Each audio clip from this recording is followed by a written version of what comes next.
இலங்கை தொழிலாளர் காங்கிரசின் சிரேஷ்ட தலைவர் என்று சொல்லப்படக்கூடிய செல்லமுத்து என்ற நபரும் அவரது மகன்மாடு சில நபர்களும் சேர்ந்து நேற்று கண்டி மாவட்ட மக்களால் தெரிவு செய்யப்பட்ட தமிழ் கூட்டணியின் கண்டி மாவட்ட எம்பி வேலுக்குமார் அவர்களை புசல்லாவை பகுதியிலே வழிமறித்து தாக்குவதற்கு செய்திருக்கின்றார்கள். அவர் மீது தூசண வார்த்தைகளை பயன்படுத்தி பயமுறுத்தி இருக்கின்றார்கள். ஒரு மக்கள் விருந்தின முறையிலே அவர் தன் கடமை செய்யாமல் தடுக்கப்பட்டிருக்கிறார். பிறகு அந்த புசல்லாவின் போலீசார் வந்து அவர் பாதுகாவலர் சேர்த்து அவரை காப்பாற்றி தடுத்து நிறுத்தி அழைத்து சென்றிருக்கின்றார்கள். இது பல குற்றச்சாட்டாகும். இதை செய்திருக்கிற நபர் இலங்கை தொழிலாளர் காங்கிரசின் தலைவர் சொல்லப்படக்கூடிய செல்லமுத்து நபராகும் நினைக்கின்றேன். இது ஒரு காளைத்தனம், ரவுடித்தனம். அதாவது இலங்கை தொழிலாளர் காங்கிரசின் இந்த செயற்பாடு தொழிற்சங்க போராட்டம் அல்ல. தொழிற்சங்க போராட்டமா ஒரு காலத்திரம் கேட்க விரும்புகிறேன். உண்மையிலேயே அப்படி கேள்வி இயல்பான கேள்வி எழுகிறது. பதிலாக பார்க்கும் பொழுது உண்மையில் கடைத்தனம் தான், ரவுடித்தனம் தான் காட்டப்படுகிறது. இது சம்பந்தமாக வேலுக்குமார் அவர்களுக்கு உடனடியாக கண்டி மாவட்ட சிரேஷ்ட போலீஸ் மாதிபரிடம் புகார் செய்யும்படி கேட்டிருக்கின்றேன். அதே போல நாளை மறுநாள் பாராளுமன்றத்தில் இதை சிறப்புரிமை அடிப்படையில் எழுப்பும்படியும் கோரியிருக்கின்றேன். அது மட்டுமல்ல, சற்று முன்னர் நான் போலீஸ் துறை அமைச்சர் நடேசனிடம் இது சம்பந்தமாக புகார் இருக்கின்றேன். கடந்த காலத்திலே வன்முறை மூலமாக பாராட்டத்தில் கொல்லப்பட்ட அமரகீர்த்தி அத்துகோர்ல என்ற எம்பியின் நிலைமைக்கா வேலுக்குமார் தலைவர்களை கேள்வி எழுப்பியிருக்கின்றேன். ஞாபக கேள்வி அது. என்றால் அரசியல் முரண்பாடுகள் இருக்கலாம், கட்சி முரண்பாடுகள் இருக்கலாம்.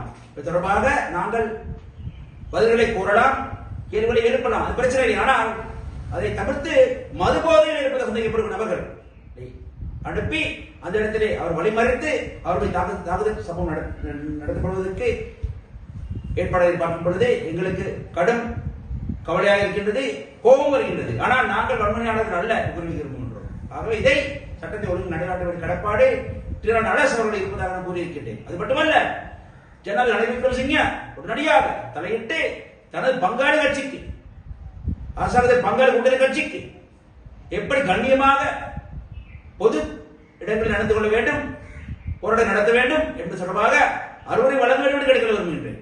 இது தேவையா இருக்கின்றது. உண்மையிலேயே இதன் தொழிலாளர் காங்கிரஸ் விரக்தி விளிம்பிலே இருக்கிறது. 1200 சம்பளமா இருக்கலாம், 10 பட்ஜ் காணியா இருக்கலாம், இந்திய வீட்டு திட்டத்தின் வீடுகளா இருக்கலாம், தவிர ஏழை பல பிரச்சனை, பல்கலைக்கழகமாக இருக்கலாம், பல பிரச்சனைகள் சம்பந்தமாக மக்களுக்கு அளித்த வாக்குறுதியை எதிர் நிறைவேற்ற முடியவில்லை. இது நாங்கள் காரணம் அல்ல, நீங்கள் தான் காரணம். வாக்குறுதி அளித்து விட்டு அது மட்டுமல்லாமல் இது குறிப்பிட்ட தினத்துக்குள்ளே நாங்கள் வாக்குறுதி நிறைவேற்றுவோம் என்று தின காலக்கெடுவையும் அறிவித்தீர்கள். நாங்கள் நீங்கள் அறிவித்தீர்கள். விரக்தி இருக்கிறது. அந்த காரணத்தினாலே விரக்தி விளிம்பிலே சென்று அது காரணமாக இயலாமை காரணமாக மாவட்ட கட்சியின் மீது தாக்குதல் நடத்துவதை நாங்கள் ஏற்றுக்கொள்ள முடியாது, ஒரு உடன்பாடு மாட்டோம். அது மட்டுமல்ல, இந்த சம்பள பிரச்சனை பொறுத்தவரை நாங்கள் கூட்டணி சம்பள நிர்ணய இல்லை, கூட்டப்பது பேச்சுவார்த்தை இல்லை, நாங்கள் வெளியே இருக்கிறோம். அங்கே இத்தொகை இருக்கிறது, இத்தொகை வேறு சில தொழிற்சங்கம் இருக்கின்றன. அந்த தொழிற்சங்கங்களை பார்த்தால் அவர்களே சொல்கிறார்கள் இந்த வேலைநிறுத்த போராட்டத்தை தன்னிச்சையாக இத்தொகை அறிவித்திருக்கிறது சொல்கிறார்கள். நாங்கள் அல்ல. ஆனால் சம்பளம் எடுத்த இல்லை. ஆனால் அது போராட்டத்துக்கு வெளியிலிருந்து நாங்கள் ஆதரவு தயாராக இருக்கிறோம். ஆனால் எப்படியாக தருவது? எங்கள் எம்பியின் மீதே, மக்கள் பிரதிநிதி மீதே நீங்கள் காட்டுத்தனமான ரவுடித்தனத்தை காடுதல் காட்டுகிறீர்கள். அது கிடையாது. ஆகவே இந்த பிழையை ரவுடித்தனத்தை உடனடியாக அரசாங்க தலைவரான ரணில் விக்ரமசிங்க அவர்கள், ஜனாதிபதி அவர்களும், போலீஸ் சட்டத்துறை சார்ந்த அமைச்சர் நடேசன் அவர்களும் கவனத்தில் எடுக்க வேண்டும். அந்த காலத்திடம் பொழுது செல்லமுத்து நபரையும் அவரது மகன்களை உடனடியாக சட்ட ஒழுங்கு அடிப்படையிலே ஒரு மக்கள் பிரதிநிதியின் கடமையை செய்வதிலே அவர் தடுத்தார்கள் என்றும், தூசணவாதத்தில் பயன்படுத்தினார்கள் என்றும், அதே போல வன்முறையை பிரயோகிக்க செய்தார்கள் என்றும் இந்த அடிப்படையிலே அவர்களை கைது செய்ய வேண்டும் என்று நான் கோரிக்கை விடுகிறேன். சொந்தமாக நான் போலீஸ் புகார் செய்திருக்கிறோம்.